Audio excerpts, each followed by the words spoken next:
Hello friends, कैसे हैं आप सभी लोग। उम्मीद करते हैं कि आप सब अच्छे ही होंगे। तो बहुत दिनों के बाद मुलाकात हो रही है, तो कुछ काम की वजह से आप लोगों के पास वीडियो नहीं पहुंच पा रही है। तो आज हम इस अगली कड़ी में मैथ की प्रैक्टिस सेट की अगली कड़ी में हम मैथ का नया प्रैक्टिस सेट लेकर आए हैं। उम्मीद करते हैं कि आप लोगों ने जैसे पिछले वीडियो में हमारा सपोर्ट किया, इस वीडियो में भी या इस क्लास में भी हमारा सपोर्ट करेंगे। तो आइए हम पहले क्वेश्चन की ओर चलते हैं। हमारा जो मैथ का पहला क्वेश्चन है हम उसको देखते हैं। देखिए, जो हमारा मैथ का पहला क्वेश्चन है इसमें कह रहा है कि एक गांव में प्रत्येक 60% परिवारों के पास गाय है, प्रत्येक 30% परिवारों के पास भैंस है और प्रत्येक 15% परिवारों के पास गाय व भैंस दोनों हैं। उस गांव में कुल 96 परिवार हैं। कितने परिवार के पास गाय या भैंस दोनों नहीं है? तो आप यहाँ से देख लीजिए, इसमें कह रहा है 60 परिवारों के पास गाय है। गाय जो है वो 60% के पास है और भैंस जो है वो 30% परिवार के पास है। और ये दोनों, कहने का मतलब गाय और भैंस दोनों जो है वह 15% परिवार के पास हैं। तो अब इसमें से, अब देखिए, जो गाय और भैंस दिया है तो इसमें से केवल तो कहा नहीं गया है। जब तक केवल ना कहे तब तक आप मान के चलिए कि अगर गाय 60% लोगों के पास है तो गाय ही नहीं, उनके पास भैंस भी होनी चाहिए, भैंस भी होंगी। तो यहाँ पे हम लिखेंगे केवल गाय। तो केवल गाय, यहाँ से जब दोनों कितने लोगों के पास है, 15% लोगों के पास है, तो केवल गाय कितना हो जाएगी, 15 में से 60 लेस करो, कितना आ जाएगी आपका 45 आ जाएगी। उसी तरीके से केवल भैंस की हम संख्या निकाल लेंगे, तो केवल भैंस की संख्या कितनी हो जाएगी, वो भी 15 हो जाएगी। अब आपका दोनों तो दिया ही है, कितना है वो 15 है। तो अब आप इसको क्या करिए, ऐड कर दीजिए, 45 15 कितना हो गया, 60 60 15 75। तो ये जो 75% है, इतने लोग पशुपालन में शामिल हुए हैं। अब यहाँ पे आगे ये कह रहा है कि उस गांव में 96 परिवार हैं जिसके पास, उस गांव में कुल 96 परिवार हैं जिनके परिवार, कितने परिवारों के पास गाय या भैंस नहीं है। तो अब यहाँ पे हमने जब इस तरीके से माना तो कहने का मतलब टोटल कितना था, 100% था। तो ये जो हमारा 100 है ये किसके इक्वल हो जाएगा, ये 96 के इक्वल हो जाएगा, क्योंकि कह रहा है कि केवल 96 ही परिवार ऐसे हैं जिनके पास गाय और भैंस जो पालते हैं। अब इसमें से कह रहा है कि तो कैसे, कितने ऐसे परिवार के पास गाय व भैंस दोनों नहीं है। तो दोनों यहाँ पे हैं तो कितना 15 हुआ। लेकिन अगर हम कह दें कि कितने लोगों के पास कोई भी जानवर नहीं है, तो वो 25 के पास कोई भी जानवर नहीं है। तो यहाँ से हम 25 की वैल्यू निकाल लेंगे, तो कितना हो जाएगा 96 × 25/100। 25 चौको 100, 24 चौको 96। 24 परिवार ऐसे हैं जिनके पास गाय व भैंस दोनों में से कोई भी नहीं है। तो आप इसका स्क्रीनशॉट ले लीजिए। हम अगले क्वेश्चन की ओर चलते हैं। देखिए, जो अगला क्वेश्चन है इसमें कह रहा है कि एक सिनेमा हॉल में सीटों की संख्या में 25% से वृद्धि की जाती है, प्रत्येक टिकट की लागत में भी 10% से वृद्धि की जाती है। राजस्व संग्रह करने में इन परिवारों में से कितने प्रतिशत वृद्धि होगी? आप जानते हो कि इस प्रकार के जब भी क्वेश्चन आते हैं हम सीधा सीधा सा फंडा लगाते हैं, क्योंकि दोनों बार परसेंटेज में क्या हो रही है, वृद्धि हो रही है। तो यहाँ पे सीधा लिखिए वृद्धि प्रतिशत बराबर x + y + xy/100। अब आप देख लीजिए इसमें कितने कितने परसेंटेज दिया हुआ है। तो 25% और 10%, तो आपका हो जाएगा 25 + 10 + 25 × 10/100। आप इसको काट दीजिए, 25 चौको 100, 4 दूनी 8, 4 पंचे 20, 25 10 35, 35 और 2 कितना हो जाएगा 37। टोटल वृद्धि कितनी हो गई, 37.5% की टोटल वृद्धि होगी। तो आप इसका स्क्रीनशॉट ले लीजिए। आइए अगले क्वेश्चन की ओर चलते हैं। देखिए, जो हमारा अगला क्वेश्चन है इसमें कह रहा है कि 10,000 सीट वाले स्टेडियम में 100 सीटें खाली थी। टोटल सीटें कितनी थी? 10,000। 10,000 सीटें थी, कह रहा है कि 100 सीटें खाली हैं, तो खाली सीटें कितनी हो गई? 100 हो गई। मतलब 10,000 स्टेडियम वाले सीटों की संख्या में 100 सीटें खाली थी। बेची गई टिकट में से 20% टिकटें आधी कीमत पर बेची गई। जो भी टिकटें बेची गई थी, अब यहाँ से अगर हम 100 में से 10,000 में से 100 को घटाएंगे तो कितना हो जाएगा? ये 9,900 हो जाएगा। कह रहा है कि इनमें से कुछ टिकटें 20% वो आधे दाम पर बेची गई। कह रहा है 20% सीटें आधे दाम पर बेची गई और शेष को 20 रुपए की पूरी कीमत पर बेचा गया। बचा कितना? 80%। अब आधे दाम का मतलब क्या हो गया? जब यहाँ पर ये 20 रुपए में बेचा गया तो ये कितने में बेचा गया था? 10 रुपए में बेचा गया था। अब कह ये रहा है कि बेची गई टिकट से प्राप्त कुल राजस्व कितने रुपए प्राप्त हुआ। अब यहाँ से हम निकाल लेंगे। अब देखिए यहाँ से हम इसका 9,900 का अगर हम 20% निकाल लेंगे तो कितना आएगा? 99 दूना कितना हो जाएगा? ऐसे देख लीजिए, 198 एक जीरो। इसको कितने बेचा गया? 10 रुपए में बेचा गया, तो ये कितना हो गया? 19,800 हो गया। अब यहाँ पे देखिए 9,900 को हम कितना परसेंट निकालेंगे? 80% निकालेंगे। तो यहाँ से 8 9 72, 8 9 72, 72 और 7 कितना हो जाएगा? 79। ये एक जीरो लग जाएगा। और ये कितने पर बेचा गया? 20 रुपए में बेचा गया। तो यहाँ से हम निकाल लेते हैं, डबल जीरो हो गया, 2 दूना 4, 2 9 18 और 2 7 14 15। ये इतने का बेचा गया। अब हमसे पूछ रहा है कुल राजस्व में कितना प्राप्त हुआ। तो यहाँ कितना हो गया? 1,58,400 यहाँ पर आया, 19,800 यहाँ पर आया। हम दोनों किसी में ऐड कर देंगे। ये 19,800, 0 0 8 4 12 9 8 17 1 18 5 1 6 1 7, ये 1,78,200 का बेचा गया। तो आपका ऑप्शन भी क्या हो जाएगा? वो करेक्ट हो जाएगा। अब देखिए यहाँ पर हमने इसको डायरेक्ट कर दिया है। वैसे तो इसको करने का जो तरीका होता है, आप यहाँ पे ऐसे करेंगे, 9,900 इंटू 20/100, डबल जीरो से डबल जीरो कटेगा तो ये आपका इतना आ जाएगा। इतना शार्ट में करना सीखिए। इतना कैसे आप शार्ट में करना सीखिए, तभी आपका कैलकुलेशन क्या होगा? वो आसान होगा। आप इसका स्क्रीनशॉट ले लीजिए। आइए नेक्स्ट क्वेश्चन की ओर चलते हैं। कह रहा है कि यदि 24 तोले सोने को 100% शुद्ध माना जाता है। वैसे यहाँ पे इंग्लिश वर्जन में कैरेट लिखा हुआ है, आपका एग्जाम में भी आएगा तो वहाँ भी कैरेट ही लिखा रहेगा। कहने का मतलब यदि 24 कैरेट सोने को शुद्ध सोना माना जाता है तो 22 कैरेट सोने में शुद्ध सोने की शुद्धता कितनी होगी। अभी कितना था? 24 कैरेट था। अभी कितना है? 22 कैरेट है। कुछ नहीं करना यहाँ पे। 24 कैरेट था, अब हमको सोने की शुद्धता किस में निकालनी है? 22 कैरेट में निकालनी है। इंटू 100, 2 बरहम में 2 गिरहम में कितना हो गया? 1200/11। 11 का नम 11, कितना बचा? 100 हो गया। 11 9 99, 19 सही, सॉरी 1 मिनट, मिस्टेकन हो रहा है। देखिए यहाँ पे उल्टा रख दिया गया था। उसमें मतलब कह रहा है कि 24 कैरेट सोने को शुद्ध सोना माना जाता है तो 22 कैरेट सोने में सोने की शुद्धता। तो वहाँ पे हमको कंपेयर किससे करना है? 24 कैरेट से करना है। तो यहाँ पर ही थोड़ा मिस्टेक हो गया था। तो अब कितना है? अब 22 कैरेट है, हमको निकालना किससे है? 24 कैरेट से निकालना है।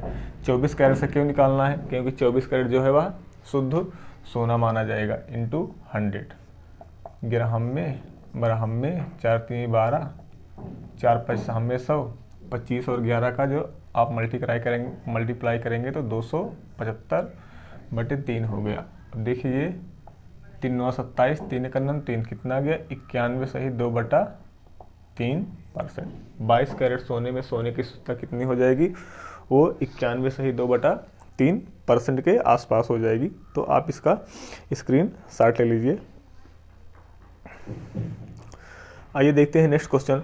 कह रहा है कि 2500 व्यक्तियों में से केवल 60% व्यक्तियों की बचत करने की आदत है। यदि 30% बैंक के साथ बचाते हैं, 32% पोस्ट ऑफिस के साथ बचत करते हैं और शेष शेयर के साथ बचत करते हैं, तो शेयर धारकों की संख्या कितनी है? आप यहाँ पे देख लीजिए, सीधा सा सिंपल क्वेश्चन है। टोटल कर्मचारियों की संख्या कितनी है? 2500 है। अब इसमें देखिए 3 तरीके की बचत हो रही है। कुछ लोग बैंक से कर रहे हैं और कुछ लोग पोस्ट ऑफिस से, और शेयर धारकों की हमको संख्या पूछ रही है। तो यहाँ पर परसेंटेज दिया है, एक का 60% है और एक का कितना है? 30% है। 60% व्यक्तियों की बचत करने की आदत है यदि 30% बैंक के साथ, 32% पोस्ट ऑफिस के साथ। अब यहाँ पे देखिए 60% केवल क्या कर रहे हैं? बचत कर रहे हैं। 25 छक्का 150। कहने का मतलब कि 2500 व्यक्तियों में से केवल 1500 लोग ही बचत कर रहे हैं, और उस 1500 में लोगों में से 30% और 32%। तो आप यहाँ पे ऐड करिए 30 और 32 कितना हो गया? 62। अगर हम मान के चले इसी 1500 को कितना है? 100% है। तो 100% में से 62% क्या कर रहे हैं? पोस्ट ऑफिस के साथ और बैंक के साथ बचत कर रहे हैं। तो शेयर धारकों की संख्या कितनी हो गई? 38। शेयर धारकों की संख्या कितनी हो गई? 38% हो गई। तो हम इसी का क्या करेंगे? 38% निकाल लेंगे। 15 8 120, 15 3 45 और 15 8 120, 15 3 45, 45 12 कितना हो जाएगा? ये 57 हो जाएगा। तो आपका 570 किस में बचत करेंगे? वो शेयर धारक में। तो आप इसका स्क्रीनशॉट ले लीजिए। आइए नेक्स्ट क्वेश्चन की ओर देखते हैं, जो हमारा अगला क्वेश्चन है। देखिए अगले क्वेश्चन में कह रहा है कि एक फैक्ट्री में 60% कर्मचारी 30 वर्ष से अधिक आयु के हैं।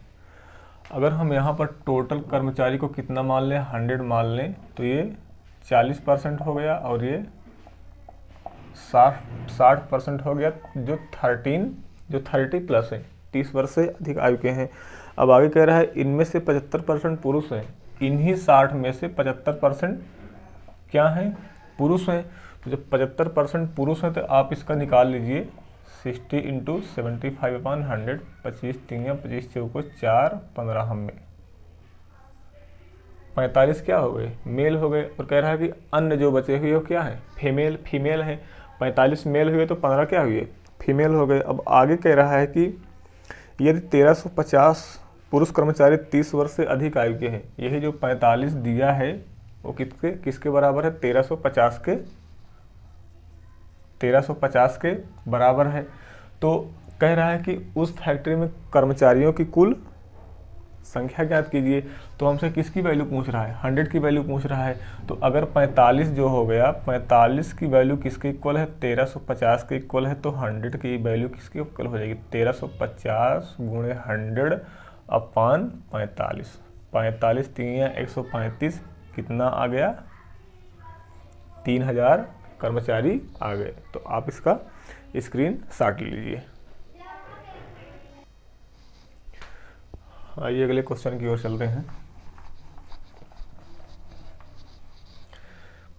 देखिए हमारा जो अगला क्वेश्चन है उसमें कह रहा है कि एक मकड़ी 1 घंटे में खंभे की ऊंचाई का 62 सही 1/2% चढ़ती है और अगले 1 घंटे में शेष ऊंचाई का 12 सही 1/2% चढ़ती है। यदि खंभे की ऊंचाई 192 मीटर हो तो दूसरे घंटे में तय की गई दूरी। अब देखिए खंभे की ऊंचाई कितना है? 192 मीटर है। पहले घंटे में वह 62 सही 1/2% चढ़ती है, तो बचा कितना? 37 सही 1/2%। अब जो अगले घंटे में चल रही है वह शेष भाग का कितना चल रही है? 12 सही 1/2% चल रही है। तो 37 सही 1/2 कितना हो जाएगा? 37 दूना 74 75/200। 12 दूनी 24, 25/200। आप इसको काटिए, 25 × 75, 25 × 8 200, 25 × 75, 25 × 25 × 25, 25 × 200, 8 × 64, 64 3 कितना हो गया 192, 3 × 9। तो वह अगले घंटे में कितने मीटर चढ़ेगी, 9 मीटर चढ़ेगी। आप स्क्रीनशॉट ले लीजिए। आइए अगले क्वेश्चन की ओर चलते हैं, जो हमारा नेक्स्ट क्वेश्चन है। देखिए अगले क्वेश्चन में कह रहा है कि 5 लोग तंबू में रहते हैं, यदि प्रत्येक व्यक्ति को 16 मीटर स्क्वायर के सतह क्षेत्रफल और 1000 मीटर क्यूब की हवा के लिए स्थान की आवश्यकता होती है, तो इन व्यक्तियों को समायोजित करने के लिए कितनी ऊंचाई वाले टेंट की आवश्यकता होगी। देखिए 5 व्यक्ति हैं, उनको एरिया कितना चाहिए बैठने के लिए, एक लोग को 16 मीटर स्क्वायर। कितने लोग हैं, 5 लोग हैं, तो कितना हो गया 16 पंचे 80 मीटर स्क्वायर। क्या करेंगे, एरिया को कवर करेंगे। जबकि इनको हवा की कितनी आवश्यकता है, 100 घन मीटर की, 100 मीटर क्यूब हवा की आवश्यकता है। कितने व्यक्ति हैं, 5 व्यक्ति हैं, तो 500 मीटर क्यूब उनको हवा की आवश्यकता होगी। कहने का मतलब हमारा ये हो गया कि अगर हम मान लीजिए हमारा ये इस तरीके से बनेगा, ये हमारा क्या हो गया, शंकु हो गया। तो ये जो नीचे का भाग जो सर्कल के आकार का होगा, अगर उसके एरिया की बात करें तो कितना हो गया 80 मीटर स्क्वायर हो गया। लेकिन इसी शंकु की हम आयतन की बात करें तो वह 500 घन मीटर क्या हो जाएगा, उसका आयतन हो जाएगा। तो हमसे इसमें पूछ रहा है कि जो शंकु है, ये जो शंकुआकार टेंट लगेगा, इसकी हाइट कितनी आएगी। तो यहाँ पे 2 चीज़ें आएगी, एक रेडियस होगी और दूसरी हाइट। तो जब तक हम रेडियस नहीं फाइंड करेंगे हम हाइट को नहीं फाइंड कर सकते। तो यहाँ पे आप देख लीजिए हम रेडियस कैसे निकालेंगे। ये जो 80 मीटर स्क्वायर है, यही किसके स्क्वायर हो जाएगा, पाई आर स्क्वायर के बराबर हो जाएगा। और यहाँ से आर स्क्वायर की वैल्यू कितना हो जाएगी, 80/पाई मीटर स्क्वायर हो जाएगी। अब इसी आर स्क्वायर की वैल्यू को हम क्या करेंगे, उठा के यहाँ पे पुटअप कर देंगे। तो आयतन का फार्मूला क्या होता है, 1/3 पाई आर स्क्वायर एच, जो किसके इक्वल है, 500 के इक्वल है। 1/3 इंटू पाई आर स्क्वायर की वैल्यू हमने फाइंड किया, कितना आया 80/पाई इंटू एच। पाई से पाई क्या हो गया, कैंसिल हो गया, इक्वल 500। 0 से 0 आप कैंसिल कर दीजिए 2 चौक 8 और 2 5 50। देन एच इक्वल कितना हो जाएगा 75/3, 18 चौक 72, कितना आ जाएगा 18.75 मीटर। वह टेंट हमको कितनी ऊंचाई तक लगाना पड़ेगा, 18.75 मीटर की ऊंचाई तक लगाना पड़ेगा, जिसमें उसमें 5 व्यक्ति क्या करें, आसानी से सरवाइव कर सके। तो आप इसका स्क्रीनशॉट ले लीजिए। आइए अगले क्वेश्चन की ओर चलते हैं। हमारा अगला क्वेश्चन क्या कहता है, देखिए जो हमारा अगला क्वेश्चन है, कह रहा है कि एक लंबवृत्तीय शंकु के आयतन और पार्श्व सतह क्षेत्रफल का सांख्यिकीय मूल्य समान है। यदि शंकु की ऊंचाई h हो और त्रिज्या r है तो 1/h² + 1/r² का मान ज्ञात कीजिए। अब देखिए यहाँ पे उसके आयतन और पार्श्व सतह का क्षेत्रफल समान है। क्या कह रहा है, आयतन इक्वल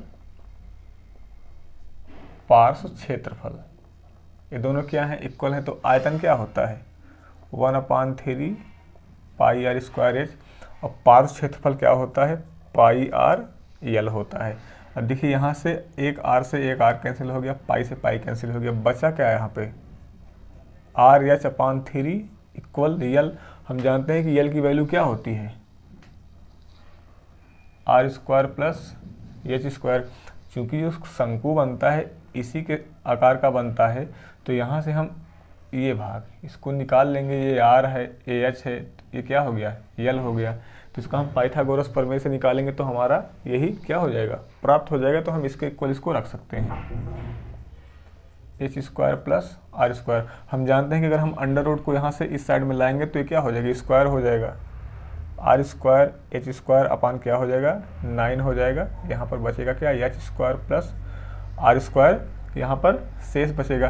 तो अगर हम इस आर स्क्वायर और एच स्क्वायर को इसको अपान में लाएंगे तो ये दोनों को अगर हम अलग अलग करेंगे तो क्या हो जाएगी, ये एच आपका हो जाएगा 1/9 equal H square upon R square plus H square plus R square upon H square plus R square से आर स्क्वायर कैंसिल हो गया, एच स्क्वायर से एच स्क्वायर कैंसिल हो गया। यहाँ पे बचा क्या 1/r square plus 1/h square, इसकी वैल्यू कितना हो गई 1/9 हो गई। और यही आपका पूछा भी है 1/r square plus 1/h square equal 1/9, यही क्या हो गया हमारा आंसर हो गया। तो ऑप्शन आपका कौन सा हो जाएगा, ऑप्शन डी करेक्ट हो जाएगा। आप इसका स्क्रीन शॉट ले लीजिए। आइए अगले क्वेश्चन की ओर चलते हैं। हमारा जो नेक्स्ट क्वेश्चन है,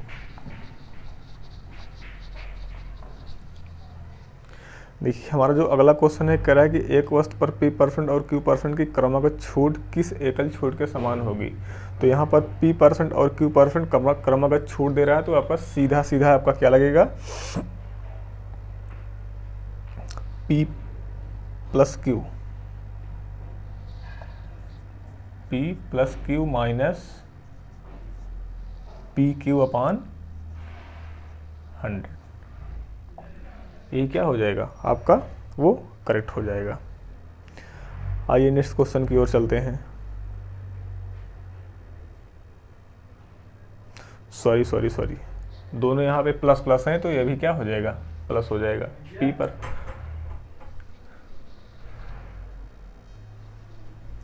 हाँ तो ये आपका कितना हो जाएगा P प्लस PQ अपान 100%, ये एकल छूट के क्या हो जाएगा, ये इक्वल हो जाएगा। आइए अगले क्वेश्चन की ओर चलते हैं। देखिए हमारा जो अगला क्वेश्चन है कह रहा है मोहन को प्रत्येक सही उत्तर के लिए 3 अंक मिलते हैं, प्रत्येक गलत उत्तर के लिए 2 अंक काट लिया जाता है। यदि वह 30 प्रश्न करता है और उसे 40 अंक प्राप्त होते हैं तो उसके द्वारा सही ढंग से उत्तरों की जो सही उत्तर दिया है उसके द्वारा कितने क्वेश्चन है। तो हम सही को मान लेते हैं x। अब यहाँ पे कह रहा है कि एक उत्तर सही देने के लिए उसको 3 अंक मिलते हैं, तो यहाँ पर सही के लिए 3 अंक, तो टोटल अंक कितना हो गया सही के लिए 3x हो गया, x इंटू 3 हो गया। और कह रहा है गलत उत्तर पर उसे 3 अंक काट लिया जाता है। तो गलत उत्तर, अब हमारा जो गलत उत्तर हो जाएगा कितना हो जाएगा 30 माइनस x। अब यहाँ से इसको 3, इस पर कितने अंक कट रहे हैं 2 अंक कट रहे हैं, तो यहाँ पर इसको कितना टोटल अंक मिल रहा है 40 अंक इसको टोटल मिल रहा है।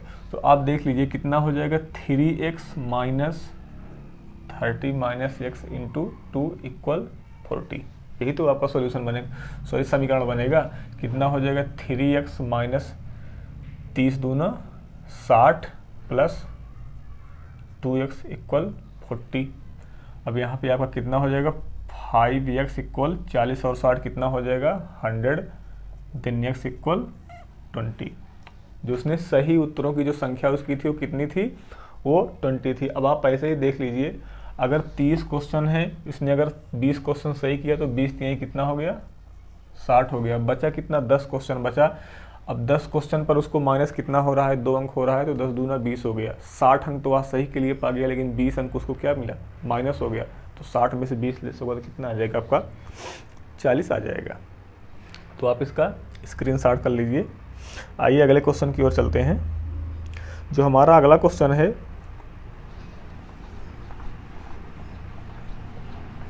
कह रहा है कि 108 मीटर और 112 मीटर लंबी 2 ट्रेनें समांतर लाइन पर 45 किलोमीटर प्रति घंटा और 54 किलोमीटर प्रति घंटा की गति से एक दूसरे की ओर बढ़ रही हैं। एक दूसरे से मिलने के बाद एक दूसरे को पार करने में उन्हें कितना समय लगेगा। अब देखिए 2 लाइन है, 2 पटरियां हैं। अब इसमें से एक ट्रेन जो है 108 मीटर है और दूसरी 112 मीटर है। यहाँ पर ट्रेनों की लंबाई दी गई है। ऐसा मानो एक इधर से आ रही है, एक इधर से आ रही है। तो इस कंडीशन में जब भी ऐसा होता है, उनकी जो स्पीड होती है वह स्पीड ऐड हो जाती है। अगर सेम डायरेक्शन में तो स्पीड क्या हो जाएगी लेस हो जाएगी, लेकिन जो ट्रेनें हैं उनकी जो लंबाई होती है वह दोनों कंडीशन में ऐड होती हैं। तो अगर हम माने कि डिस्टेंस हमारी कितनी हो जाएगी, तो 108 और 112 कितनी हो जाएगी, 8 2 10, 1 1 2 1 1 2, 220 मीटर। वही दोनों ट्रेनों की जो लंबाई होगी वही हमारी क्या हो जाएगी, डिस्टेंस हो जाएगी 220 मीटर। और यहाँ पर स्पीड भी दिया है 45 मीटर प्रति किलोमीटर प्रति घंटा और 54 किलोमीटर प्रति घंटा। तो स्पीड कितनी हो जाएगी, 45 प्लस 54 कितना हो गया, 99 किलोमीटर प्रति घंटा। अब हम जानते हैं कि ये मीटर में है या किलोमीटर में है, तो हम इसको भी किस में कर लेंगे, मीटर पर सेकंड में चेंज कर लेंगे। तो आप सीधे सीधे देखिए, तो यहाँ पर हमारा पूछा क्या है, समय।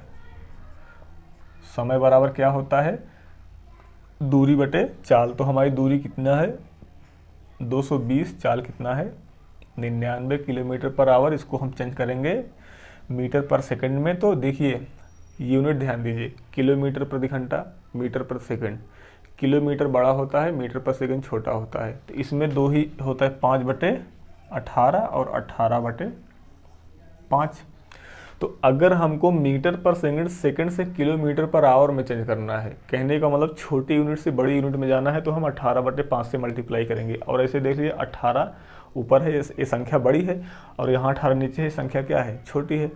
तो 5/18 बड़े से छोटे में, 18/5 छोटे से बड़े में। तो यहाँ पे हम क्या कर रहे हैं, बड़े से छोटे में जा रहे हैं, कितना करेंगे 5/18, 18 कहाँ चला जाएगा, ये ऊपर चला जाएगा। 11 9 99, 11 दूनी 22, 9 दूनी 18, 5 चौक 20। स्पीड कितना हो जाएगी, 8 सेकेंड। ये दोनों ट्रेनें एक दूसरे को कितने समय में पार करेंगी, वो 8 सेकेंड में पार करेंगी। तो आप इसका स्क्रीनशॉट ले लीजिए। हम नेक्स्ट क्वेश्चन की ओर चलते हैं।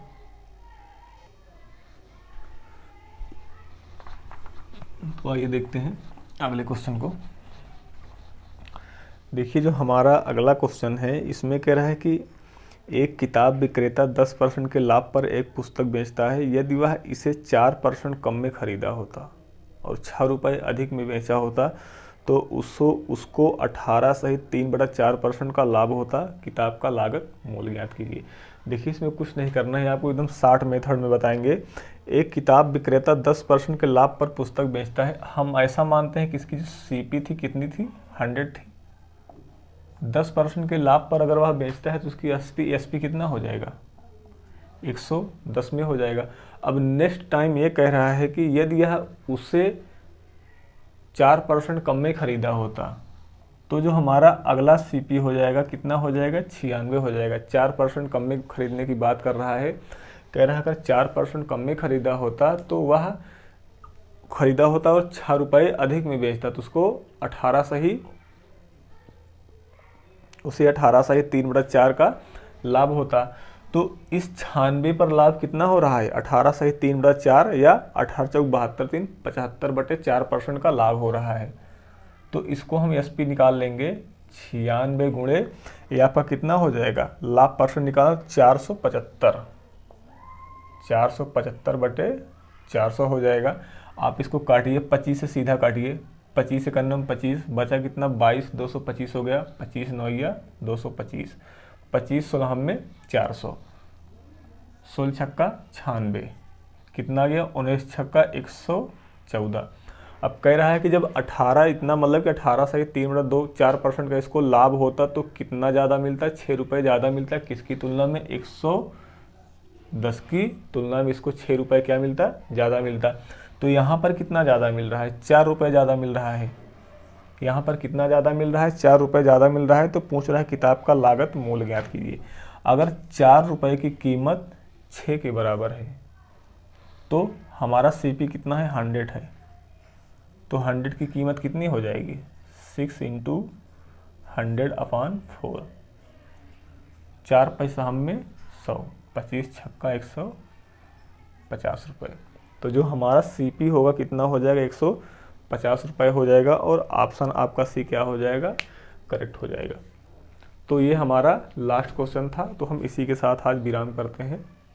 तो हमारा जैसा भी वीडियो लगा हो, आपको जैसे भी क्लास लगी हो, आप कमेंट सेक्शन में जाकर ज़रूर बताइए। देखिए थोड़ा सा हम काम में बिजी हो गए थे, तो काफ़ी दिनों बाद आपके पास उपस्थित हुए हैं, तो उसके लिए वेरी वेरी सॉरी। और क्लास लेने के लिए, वीडियो देखने के लिए आप लोगों का बहुत बहुत शुक्रिया, बहुत बहुत धन्यवाद। आप हमारे वीडियो को शेयर करिए, लाइक करिए और सब्सक्राइब करिए। Okay, thank you.